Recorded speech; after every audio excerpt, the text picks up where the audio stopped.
Hello, good evening, good afternoon, good morning, depending where you are watching us from. We are live here on Ubuntu channel, and as you know, it's a Friday, the 10th of February, in the month of love.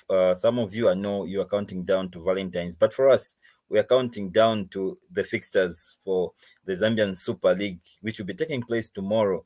Different stadiums, different towns, different districts in Zambia, and we are here to do the previews of the fixtures and also looking at the breaking news that was happening during the week. Lawrence is here with me. Good evening, Lawrence.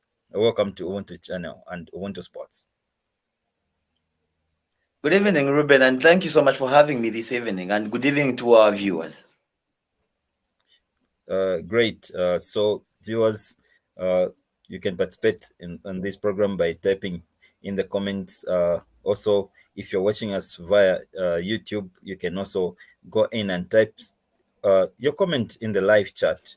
Give us your feedback on the topics that we are going to discuss tonight. And let's start on a sad note, Lawrence, because our under 20 played two friendlies, one against Senegal, the other one against Nigeria, and lost both of them. Well, like I said last week, I think the result is not so much of importance at this stage. What is important right now is building team momentum, and of course, defeats disrupt that. But I think on my side, the fact that we are able to play high-profile friendlies is what is encouraging for me. Most of the times, we have chosen to play countries like India, especially for the senior national team. We go to India, which of course we know plays majority of them play cricket and not football. But this time around, we have picked on big friendlies, big teams that would suit what we need, what we're going to face actually at the tournament. So the results, of course, it's always encouraging when you get positive results towards the tournament. But I think they should not discourage us that much. We should just look at it as a part of what we expect to find, and we should pick up one or two lessons from the defeats, and then try to use the lessons learned in order to achieve our goals going into the tournament. So I'm actually very proud that we've played those two friendlies. Kudos to Faz, kudos to the team for managing to face these teams, especially for the fact that, remember, the two countries we played were also playing at home. So I think it shouldn't be that much bad, or maybe discouraging, I should say. We are going into a tournament, and it will be friendly. I mean, it will be neutral venues, and so the home advantage that these two teams have will not have it when they go for the tournament. But we have to pull up our socks, of course. Faz reports that the team has actually arrived in Egypt ahead of the tournament, which starts on the 19th, like the nine days early. Lawrence, do you think this is going to help the team adapt and also acclimatize to the weather there in Egypt?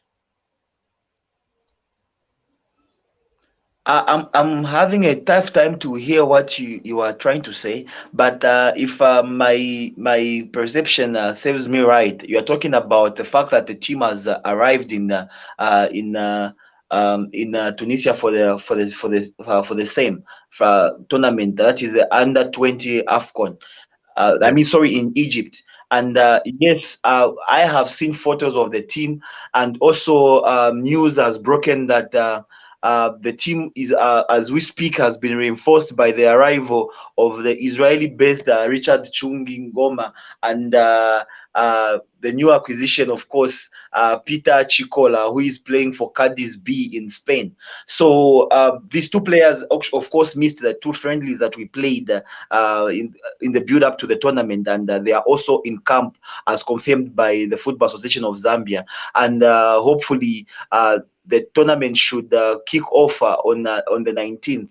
And remember, there is so much to play for, because the top four teams in this tournament qualified to the World Cup, the under 20 FIFA World Cup, which should take place from May 20 to June 11, right, this year. So there's so much to play for. It would be encouraging if this team can perform and qualify to the World Cup, actually. And those are the things that we love to see as a country.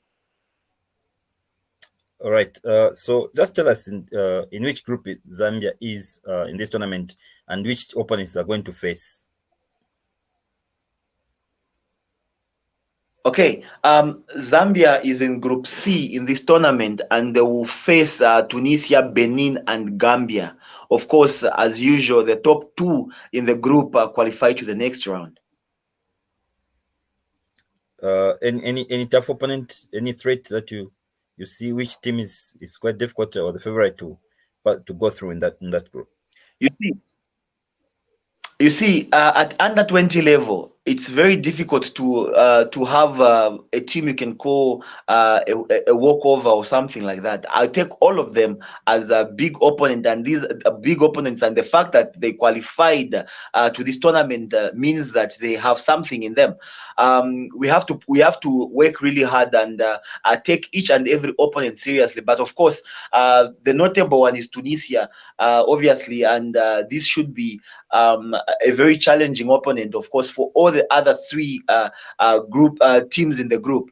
Remember, even at senior level, we always have challenges in conquering teams like Tunisia or the Arabs, I should say. But the problem actually starts from the junior teams, I should say, from the junior teams, and it's encouraging it will be encouraging if Zambia can pull out a bird out of their hat and give us some results against Tunisia. That would actually give us confidence to face each and every opponent that comes along our way. But of course, like I said earlier on, each and every opponent in this group is a tough encounter. We just have to work hard. All right, thanks, Lawrence. To our viewers, what do you think of our under 20 that have qualified to the under 20 AFCON, and they'll be playing alongside some strong teams like Tunisia. What's your comment? What do you want to see from the team, and what are your expectations? Lawrence, let's turn it to page 2, shall we? Because our women's national team is also preparing to go and participate in the Turkish Cup. One of the preparations as we prepare for the big tournament in July in terms of the World Cup. Yeah. Yeah. So, you can go go ahead, on, Lawrence. Reuben. All right. Yeah. So I wanted to say that Coach Bruce actually announced the squad. Lawrence, unfortunately, one of the complaints that is coming from the fans is that there is no player from Zesco United Queens, and one of the players that usually go for this tournament is Abia Chitundu, and she's missing in the squad. What do you take of it? Of course, Avoch Tundu was a very notable absentee in the team that has been released by Coach Bruce Mwape, and it's safe to say I after seeing the squad list, I actually had myself. I was asking myself questions why, but after going through the list over and over, I realized something, Reuben, and I think there was always going to be an absentee from the team that we have always come to love, obviously, because if you look at the strikers, actually, the attackers, you find that all those that we know and love in the front line, including those that missed the WAFCON earlier in the that was last year, are actually present in the team. So obviously they have replaced some big names that performed well, obviously at the WAFCON, and unfortunately, Chitundu is one of those that are affected, because I'm sure if you can look at the list itself, Reuben, you can see that apart from the Mapepas, the Ochumba Osekes, I should say and Rachel Kundananji, or Grace Chanda, sorry, because Rachel Kundananji was not there at the WAFCON. So we have Rachel Kundananji back in the team. We have Barbara Banda in the team, and also those two inclusions mean that there's someone who has dropped out of the team. Also, it's important to note that it's not always about which club you want to represent. We are looking at the national team. I know each and every club would love some of their players to have representation in the national team and all that, but it just doesn't work out like that all the time, because there are even some players that are playing out of the country who have to be included. And if we look out for each and every club to have representation, then we are not going to achieve our best. At the end of the day, the coach looks at what he needs and what is at his disposal. You select from whatever is at his disposal to fit what he needs at the time being. And not to say that Avishtundu is a bad player or that she doesn't deserve to be in the national team. No, actually, if the coach could, he could pick everyone that deserves to be in the national team. It just doesn't work like that. At the moment, this is what the coach feels he can work with, and this is what he feels can give him results. And so, as fanatics, as Zambians, let us be patriotic and support Zambia, not Zesco United, not whichever team, not Red Arrows, not and I should say, we are going to play the women's Turkish Cup, and of late we have seen an influx of our players going into the Turkish league, and it's very encouraging. Though Reuben, I'm quite concerned a little bit here and there for the fact that obviously the tragedy that has hit Turkey in the last couple of days, and the way things are, I'm told even some of their league games have been suspended as at now because of the tragedy that is quick. So to think of it, I don't know. I don't know the modalities that are going on concerning the tournament itself, but obviously it's a huge tournament, and somehow. Hopefully they'll find a way to make sure it goes on and not disrupted because of the tragedy that hit the country there. Lawrence, I'm just looking at the names in the squad. Big names. For example, in the goalkeepers, Catherine, Eunice Sakala, Hazel Nali. All of them look like they're starters. There's no one where you can. I think it's not easy for Bruce Map to be Bruce Map at this stage. It's not easy, but it's also a good kind of a headache that each and every coach loves. It's easier to choose players from the best and not from the worst. So at this stage, it's good competition for the position. Let the coach just make sure that each and every player in that position understands that the one who performs plays. End of story. See how the goalkeepers compete and fight over the position so that they can be the number one choice. Sometimes the mistake we make is players knowing and understanding fully well that whatever the case, they are starters. That on its own sometimes is not good for competition. And this kind of competition, this kind of a headache for Coach Bruce Mwape is a very good one. And I'm sure he's relishing it because he knows obviously that whichever goalkeeper is going to pick is going to give in the best. Unlike a situation whereby you are scared, if I pick this one, akablanda or pasai papano. By now, naivanga brand now, and you're just trying to pick from the worst performers, which is not the case. This is actually a dream for each and every coach. Of course, sometimes having two is what would be an ideal situation. Having three actually makes it a very bigger headache for the coach, because to keep everyone happy when they know they are doing fine, I think it's one thing that is very difficult for most coaches. So it's quite a good headache, quite a good kind of competition, quite a good kind of selection problem, dilemma, whatever you call it. But it's not easy. It's not going to be easy, of course. But at the end of the day, we know each and every goalkeeper can produce the goods. Yeah, Barbara Banda is back in the squad as a skipper. In the first list we saw she wasn't included. I'm sure it was because of the COVID issues there in China, but now the uh, COVID restrictions have been relaxed now, and she's been included in the team. Do you think this is quite important for her, especially now that she's missed some good games for the national team?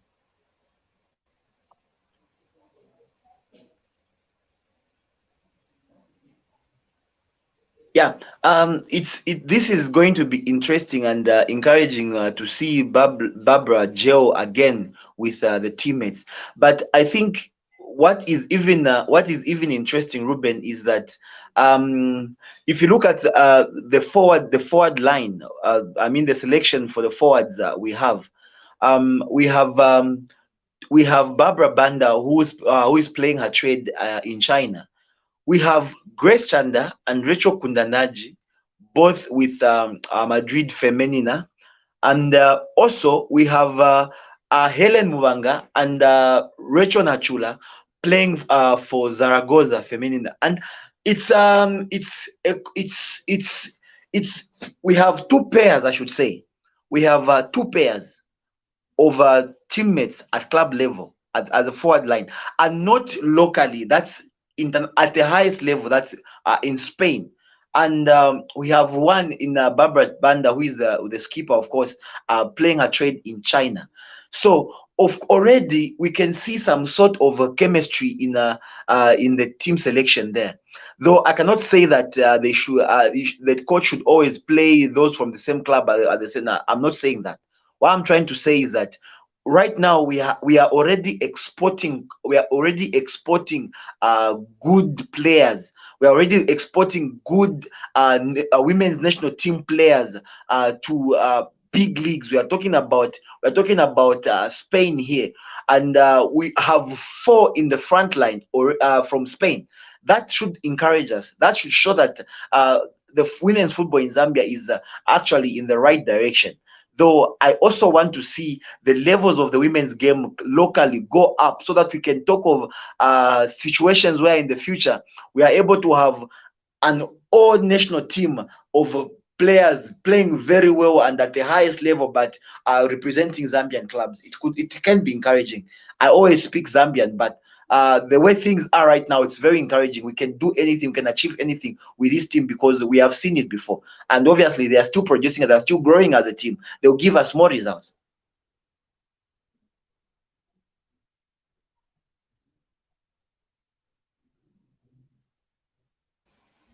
Yeah, they'll give us results. Now this is the whole squad that is there. The midfielders: Helen Chanda, Evelyn Katongo, Mary Wilombe, Priska Chilufya, Irene Lungu, Misozi Zulu. Another headache there, especially for people like Evelyn Katongo and Misozi. They were playing at the WAFCON. We saw them doing wonders for us. This is not an easy uh, squad where you can pick your best 11. But Lawrence, earlier on during the day, I had spoken to Aaron Mubanga just to hear about his thoughts about this squad, and this was what he had to say. Let's hear from what Aaron Mubanga had to say.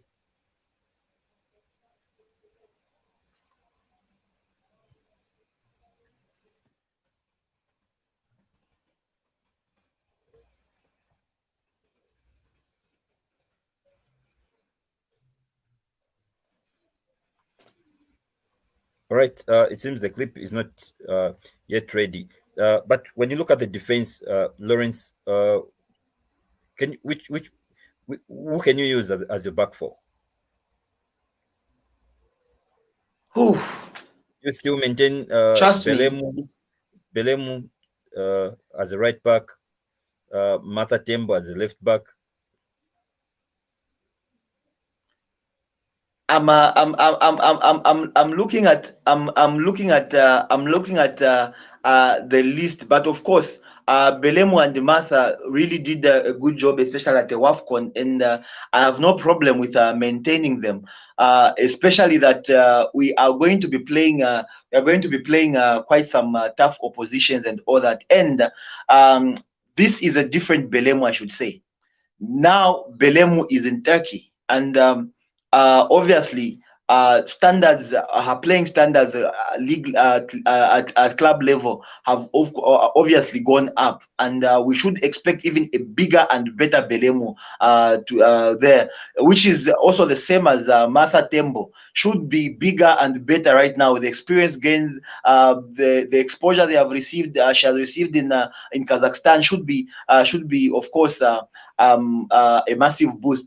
And of course, coming at centre back, we had Lucio Momwemba, obviously, and I think would still be a good pick, and probably accompanied maybe by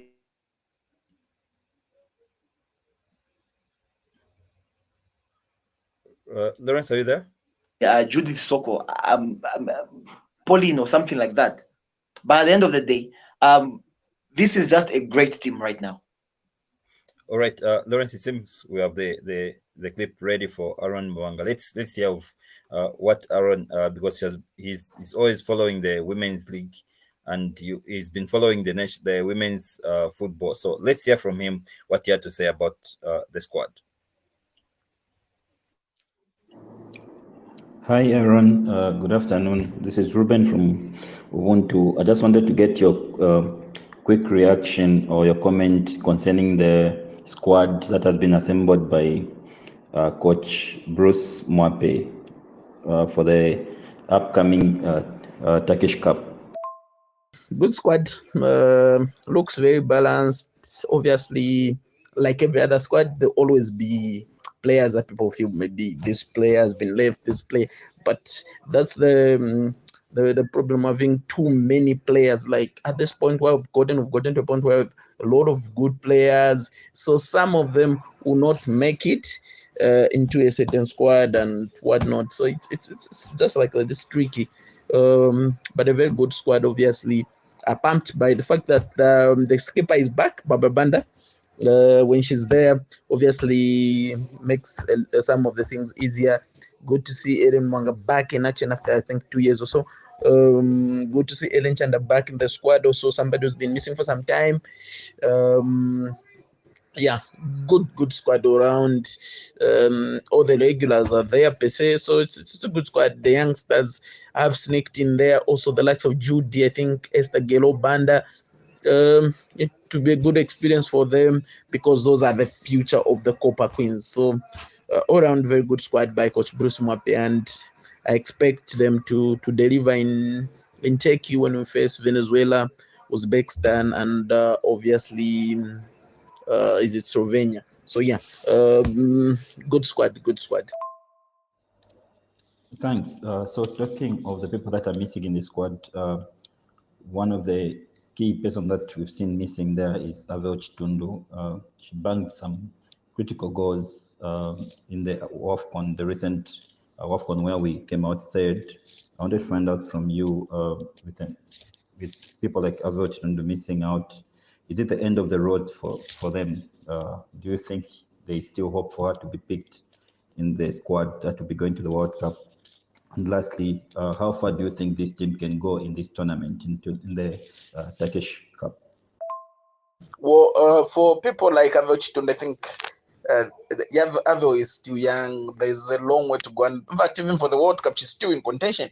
It's very far off. The World Cup is like in July, and we're just in February now. So for this tournament, she will not be available, but she still has a chance to fight for a position in the World Cup squad. It's not the end of the road. There are players who go for a long time and still come back and play. I remember Midi Kalimwaya, who missed the national team for 4 years, came back and played the COSAFA tournament, which we finished, I think, third. Was it third or second? Third. And then again out. Also, Mbesuma, Nodia Sosala, missed because of some injuries and whatnot and came back. It's just like that. So it's just part of this. The likes of Grace Chanda were banned at some point, I think, between 2017 and 2018 or so. Those are players who were banned and still came back in the 28. I think between 2016 and 2017. 2018, because she came back in 2018 at the WAFCON in 2018, and those are some of the players that have gone and come back. So for Abia, I think she just needs to keep working hard. There's a long way to go. She has a long career ahead of her. Talking of the squad that we have, the Turkish Cup, it's a very good squad that we have. We can win the whole thing. I think we have a good ammunition to go all the way and win it.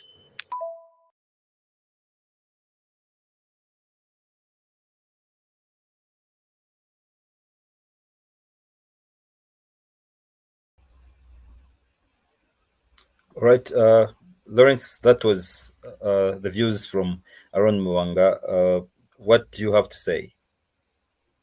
I think I agree with him on quite a number of things. Especially on the issue of Average Tundu. I think, like I said earlier on, she's not in the team, not that she's bad, no, but somebody had to be dropped to accommodate the players that have come in, the players that were deemed ineligible at the previous tournament, that is the WAFCON, to come back in. So some players obviously had to suffer that, because at the end of the day, there's always a limit to the number of players you can carry along for a tournament, and you cannot. There's nothing else you can do about it. And I think we are at that stage where we need to just encourage the players to work hard, because even the next tournament is available. The positions for the next tournament are up for grabs. It's not like when we do well this side, no one else can come into the team. It's the same team that is just going to go to the World Cup. To be like copy and paste from Turkey to World Cup. It's not going to be like that. So let's just encourage the players to just keep on working, and obviously hard work just doesn't go unrecognized. Someone will be spotted and say, oh, this one I think can give us something different in this line, and maybe just exchange. Of course, even the ones that are going to be dropped for the World Cup, not that they are bad, but it's just at that stage where we are. There are too many good players, too many, and we just have to keep everybody doing one thing or the other for the sake of the team. How far do you think this team can go? Do you think this squad can go all the way and bring the Turkish Cup here in the country? I'll tell you what, for this team, the sky is the limit. This team can achieve anything. I can't be surprised if they won it. I can't be surprised. I would be shocked if they came back very early in the tournament. I would be shocked with that. That's just how good this team is. And I'm hoping that we can go as far as possible, and hopefully let's reach the finals. That should be our minimum, just reaching the finals. I think we can achieve that. That's a bare minimum. That's a bare minimum. Great. Let's switch to. I'm sure you watched what happened last week when Zanaco was playing against Prison Leopards. That scandal by Salulani Phiri, the red card, and then went and touched the referee's jersey. What do you make of that, Lawrence? Well, anywhere in the world, a referee should be a protected species, because they have to make decisions. Sometimes decisions that players do not like, sometimes teams don't like, sometimes even us the fans don't like. But at the end of the day, a referee's decision is final, and we have to give them a benefit of the doubt. Let us remember that we are at a stage where our refereeing levels are not so high. Even in countries in Europe where the levels of officiating are so high, they knew that referees were making mistakes, and that is why they have introduced for them two kinds of technologies to assist them. There is goal line technology, which is in play, is in effect in Europe. There is also video assistant referee, VAR or VAR, But they still make whichever. mistakes even with it. But they still make But even mistakes. if but they still make mistakes. Yes, of course. I remember we thought the issue of goals was something that we never argue about. We would never talk about a goal in European football. We never talk about a goal because they have goal line technology. But I remember there is a game last season when the system malfunctioned, and a goal that went in did not show on the ref's watch that it was a goal. I can't remember exactly which game it was, but that happened last season. So even when they have that kind of high tech, there are still errors that are being made by the referees. So it's just understandable. I know errors that are going to be made sometimes will affect one team, and at some point they will benefit the same team. So it's an issue of give and take. Of course, we cannot say it's everything is perfect or whatever the case. Probably he had the reason to argue with the referee's decision, but the approach of it all was all wrong. I think there are better ways. There are formal ways of doing everything. You can, as a team, as a club, you can always write to FAS to complain about a refereeing decision that you don't agree with it. A red card can be cancelled if it was given in error. All these things can be done, but to react in that manner, I think those such kinds of behavior should be eliminated from from the field of play, because we are putting the lives of referees at risk. Next time, if players themselves are behaving like this, what are you doing? What are you telling the fans? You are inciting the fans indirectly to react to some of these players when decisions are not in favor of you, or maybe there's a wrong decision made. So at the end of the day, we should learn to accept. Yes, sometimes it may be painful. We complain. You complain. You can always complain. There's no problem. But going on to just start harassing a referee should not be condoned. Should not be acceptable. And should not be found on the field of play. All right, let's look at that highlights for the game, and also let's zoom in of really what happened. Then, because we have to get a clear comment here. Let's also help the viewers, because Lawrence, if kicking a microphone is equal to 6 months ban, what of touching the referee? But for now, let's look at the highlights for the game, which were done by SuperSport. We don't have the rights for this video. It all belongs to SuperSport. Let's look at the highlights of the game.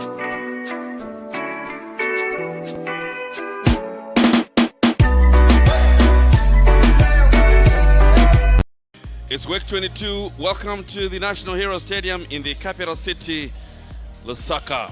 And it's the MTN Super League. Zanaco are playing host Prison Leopards. Zanaco seated on 7th position on the log against Prison Leopards, who are at the 9th. And here comes the hit. And Lungu comes out and collects it on second asking. Well, Jeff comes out with one big hand, and to be honest, you need to do more.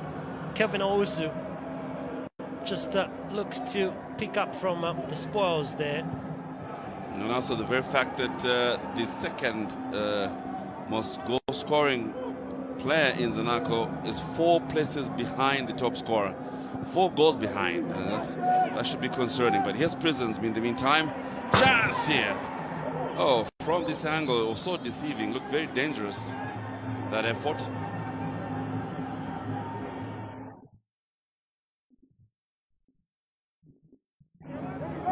That's an interesting point, Muka, because yes, the attacking in number. Oh, what a beautiful goal! My goodness, and it is Phiri who makes it look so simple, and no chance there for Charles Lau.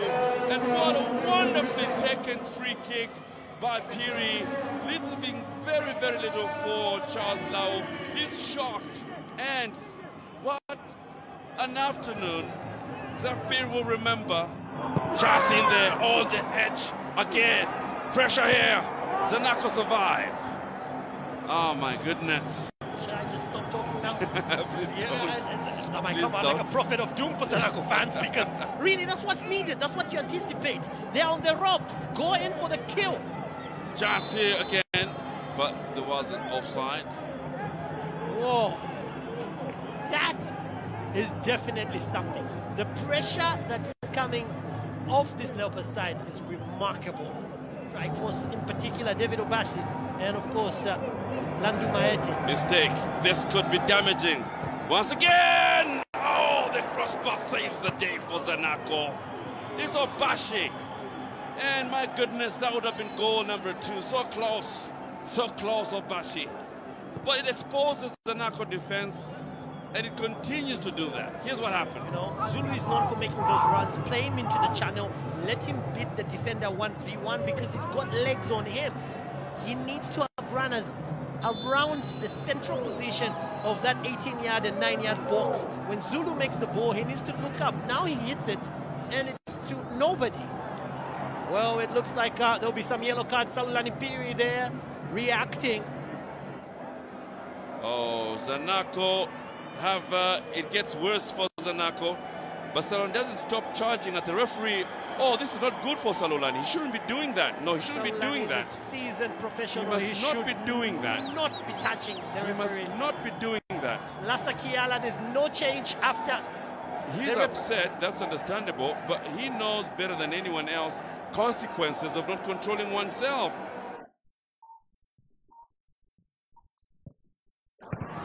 Oh, now that is better. Charles Zulu's reply was try to get it on the bounce. Doesn't happen, but good strike from the substitute in Musa Suleimanu. Deficit. This is Obashi. He's got an intelligent left. Cuts in, uses the outside of the left, but there's no one charging. There's no one reading him.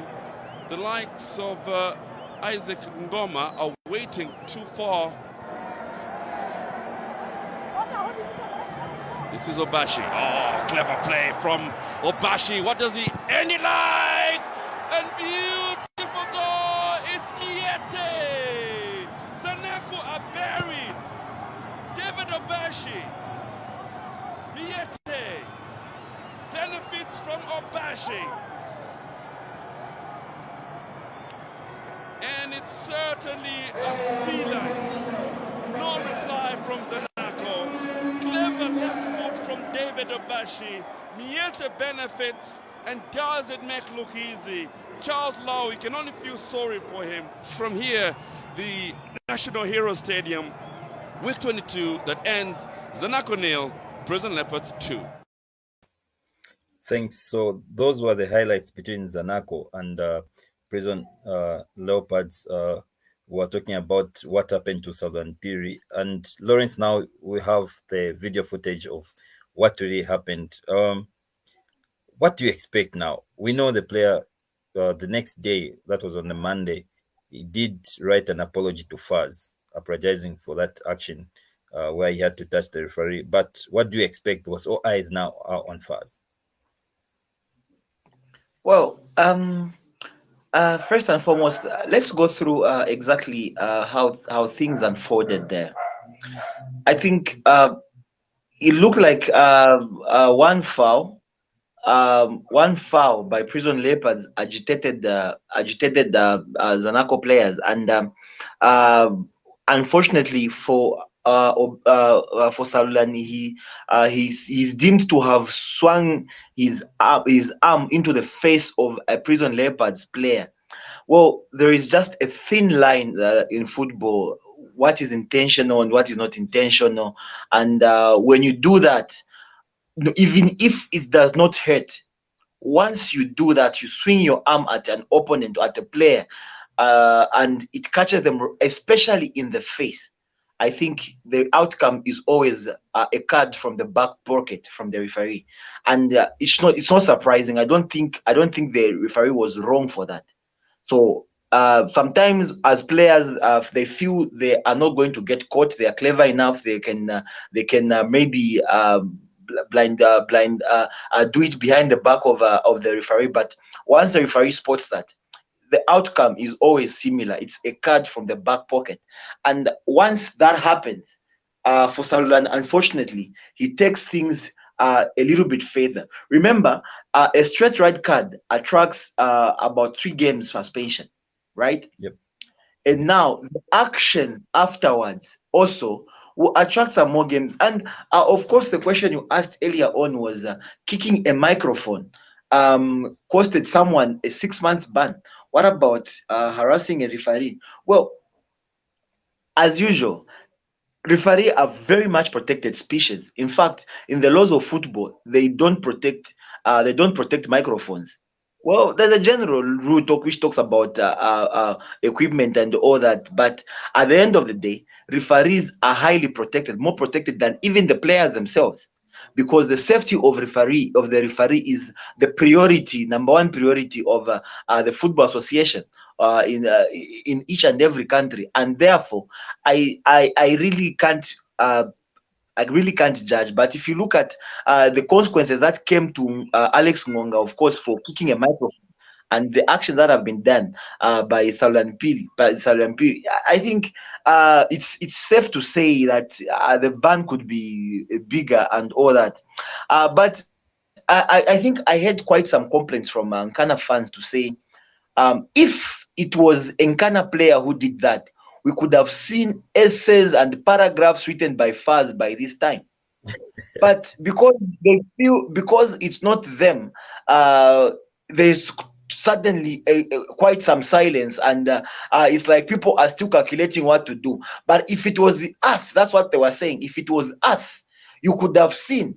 By now, we could have been reading paragraphs and the rules and the laws and whatever the case. We could have been reading them from Faz. So at the end of the day, we urge Faz to take action, especially that. Anyway, the player is already on a red card, so does not qualify to play tomorrow in the fixtures that are starting tomorrow. But if there was no red card or whatsoever, I think it could have been damaging to see the player appear for a game tomorrow, because action has not been taken as at now from Faz. Indeed. Do you think maybe it's because the player was so quick to apologize after that? Well, unfortunately, in the laws of football, it's as good as you tell me one plays a dangerous tackle in the field of players, rushes to the referee to say, "I'm very sorry, I didn't mean it, I'm very sorry." Well, in football, we judge by action, and that's it. Whatever you have done, whether you meant it or you didn't mean it, whether it was you are sorry or you're not sorry, the consequence is the same. So when a yellow card is produced, it does not mean someone is sorry or someone is not sorry. You are given a yellow card for the actions that you have done. So in this case, apology or no apology, the repercussions must follow for the actions that we had done. Because if an apology is what is going to deter Faz from acting, then well, another player should do the same next tomorrow and apologize. Where does it solve anything? Great. We'll wait to see exactly what Faz will do over that. Lawrence, tomorrow, it will be a battle. The Malaiti Derby. I don't know if you follow this derby. It's one of my favorite derbies. It's Zesco United versus CEC. It's actually CEC versus Zesco United, and then it's Power Dynamos versus Obviously, yellow power dynamo. Zesco United. Yep. Well, to be honest, I think Power really last week proved gave us had a point to prove, I should say, and they really did that. You know, I saw a rejuvenated Power after the signing of their new striker, and we talked about it actually. Yes, we actually talked about it last week, and we were asking exactly how he's going to fit in. And wow, he came through with a very, very, very, very nice assist. And he was a nuisance. He was a nuisance to the defenders he was facing last week throughout the game. And I saw a different Power to some extent, and I was impressed with what I saw. Scoring the first goal after 4 games or so, and you could see that they were really looking forward for that goal to come. And now that they have that goal, it's a chance for them to build on that. So I expect a Power being at home even to walk away with the 3 points, I think. Aren't you scared, Lawrence? The only player that has scored a hat-trick this season is with Zesco United in Skombe. And also, Lazarus Kambe is back, and so far in 2 games, he has got 3 goals. Don't you think this is going to be a cracker of the game? And also, yes, we know Power is won last week, and also Zesco United won last week. Power is enjoying at the top of the league. The difference is we are looking at a power dynamos that was failing to score and was not conceding. Up to now, I think there are 5 games without conceding a goal. So even if they concede to Zesco, I don't think they will concede more than 1. All right. And also remember, Power Dynamos, they're facing a ban, so this is a game without fans. It's more like a neutral game. Of course, they have to go through their stadium ban for the atrocities they committed against fans in the past. But with or without fans, Power has not been conceding goals of and I think they have won me over when it comes to defensive pros. I saw them force a very stubborn Musa and still kept a clean sheet. That is what I'm talking about. That is impressive. So I think they are able to keep a clean sheet even against Sesco, with or without fans. And it's actually the only team that has only allowed 8 goals this season, and we've played 22 games. It's single digit. The only team so far. Yeah. All the best. Lawrence, there are 2 goals which were scored last week during the week. I want you to us to look at them and also see which one do you think is a best goal between the two. Let's have a look of these clips. Then you let us know and help us with the viewers which of the two is a better goal. Let's watch this.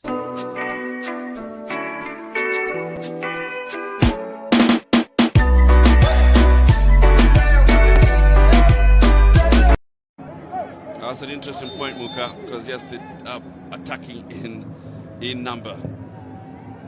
Oh, what a beautiful goal! My goodness, and it is Phiri who makes it look so simple, and no chance there for Charles Lau. And what a wonderfully taken free kick by Phiri, being very, very little for Charles Lau. He's shocked, and what an afternoon.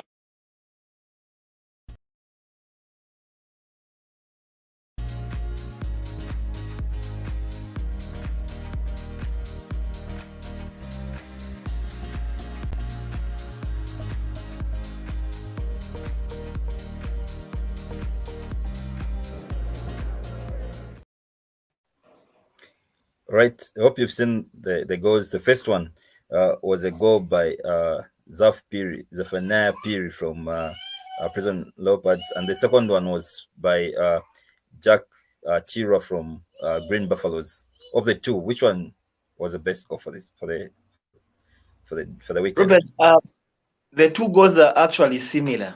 Now, yeah.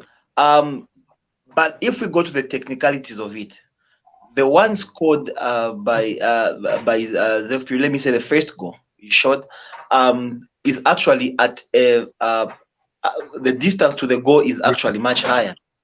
Yeah, is much higher.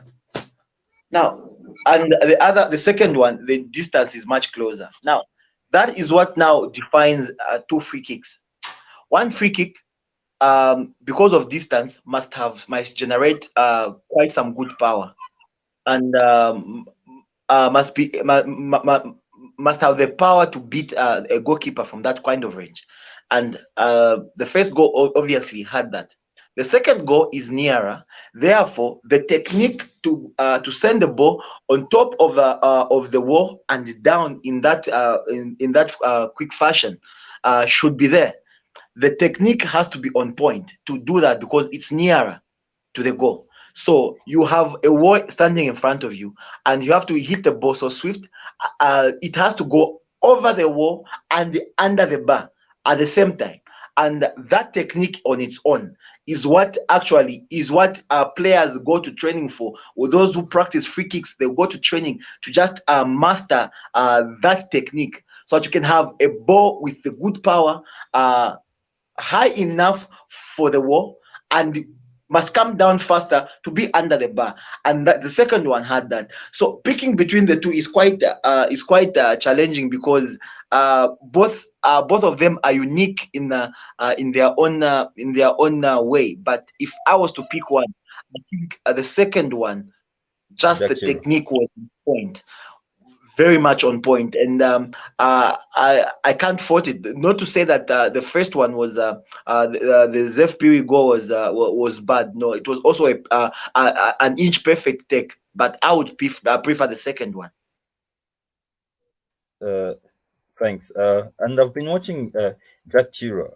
I think she's been scoring the similar goals. It seems he's more like a Cristiano Ronaldo for the Green Buffaloes. Every time when they have a free kick on such positions, most of them she And bangs them.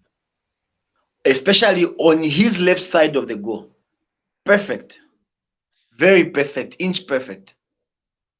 Like I said, Great. I can't quote that one. The technique was just on point. All right, Lawrence. As we're coming close to the end of the program, let's just go look at the fixtures that we have this weekend. Another great contest. I know you've got a soft spot for Musa. They've got they're at home at Nakambala Stadium, and they'll be facing the pensioners. They'll be seeking to get a partial withdrawal. Partial withdrawal Musa will get either a point or 3 points. I don't see Napsa going over to Musa and collecting a 3 points there. I don't think so. All right, because one of the few games that Napsa have Musa has lost this season. They lost at Hero Stadium when they visited Napsa Stars, and actually there are strict instructions now from Faz Lawrence that every team that goes to Nakambala Stadium should use the dressing room. And we heard Coach Perry today was saying, for me, I don't have a problem going in the dressing room for Musa as long as there is space and there are windows. For me, I don't have a problem. What do you have to say over that, Lauren? Yeah, I think the only reason that some teams have been refusing to use the Musa dressing room on accusations that there is some sort of sorcery or wizardry there happening at the stadium, which is something that, of course, is difficult to prove. I don't know how best you can prove that kulimfiti uku or kulibe mfiti. I don't know the best way to prove that, especially on a football field, because the only way you can do that is to call a pastor and pray for such a one. But to go and accuse the whole stadium that there is some sort of charms happening there, anyway, the unfounded allegations which are being propagated, obviously, especially on social media. A lot of fans keep saying, mentioning the same. No, bora ya Bwanga, bora fya Bwanga. We've heard all those statements, but it's something that we cannot justify or support or condemn. At the end of the day, if I always encourage people to say, if you are a Christian, you don't fear to go to such places, because that's your chance to overcome the devil. Yes, the power of God. Exactly. Let the power of God manifest right in the dressing room there. So there is no need for us to be dramatic and start using buses as dressing rooms. There is no need for that. The dressing room is there, provided for, everything is there, to the best of my knowledge. If there is something that is lacking, I think it's better it's communicated so that Musa can work on the stadium. But as things are, everything is there. All right, Lawrence, the last two teams on the table are meeting tomorrow at Edwin Imbwela. Yeah, obviously, and I don't know. I don't know what you can call this one now. It deserves a name. It's a point, But Jonas, anyway, that all the same, it's Nkwazi hosting Bidco at Edwin Imbwela Stadium, and at the rate at which these teams are going, I think you can safely say both teams will lose. But obviously, I'm joking, and Bitcoin picked up 3 points in the last game, and they might be building from that 3 points they built. They collected last time around, and maybe we can see them collect another 3 points. But I'm not sure about Nkwazi, who have got a very good run of draws and losses. But again, there's nothing much you can take from. There's nothing much you can differentiate these teams, because in the last 5 games, Nkwazi has picked up 2 points, and Bitcoin has picked up 3 points, and courtesy of the win they had last weekend. So we are looking at a Bitcoin that is in a run of lose, lose, lose, lose, and they win, and Nkwazi that is on a run of lose, draw, and obviously tomorrow lose. I'm not sure. It's one of the games to watch, because but Cow Warriors will be away to Mana Radiants, who are also in the relegation zone. So, and they're also a threat. So these are teams that really want, all the teams want to pick the maximum point, want to survive.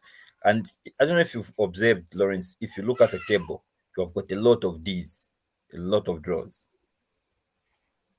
Exactly. I think that is pretty much our league, and sometimes it's hard to come by goals in this league. Though I think I'm impressed at the kind of draws we are seeing now are 1-1s and the like, which is impressive. And speaking of Lumwana Radiants and Cowboy Warriors, you can see that there is just a difference of Cowboy Warriors is in 13th, if I'm not mistaken. Yes, Yeah, 13th. 13th. Warriors is in 13th, and Lumwana Radiance in 16th. And there's just a difference of about 2 points between them. Yeah. So the one who So wins, the one who wins does themselves quite a favor. And of course, if, Lumwana Radiance pick up the victory on this one, they should go to something like 27 points, somewhere where Nchanga Rangers is in 12th. So suffice to say, that can happen only if the other teams in the middle here do not collect results. yeah. But it's a tight contest, Lawrence. When you look at the teams, starting from where Green Eagles is in number 11, both of them can actually get relegated. Actually, where Zesco is 30 points. Actually, They can all get relegated. And then when you look at it again the battle starts from 9th position, actually. Yeah. And then when you look at anyone it again, from 9 up to 18, from 9 up to 18, anyone can can go down. yeah. And then from 8, from the first up to 8, anyone can win the league. Exactly, and that's how close we are. That's just how close we are. Though the fact that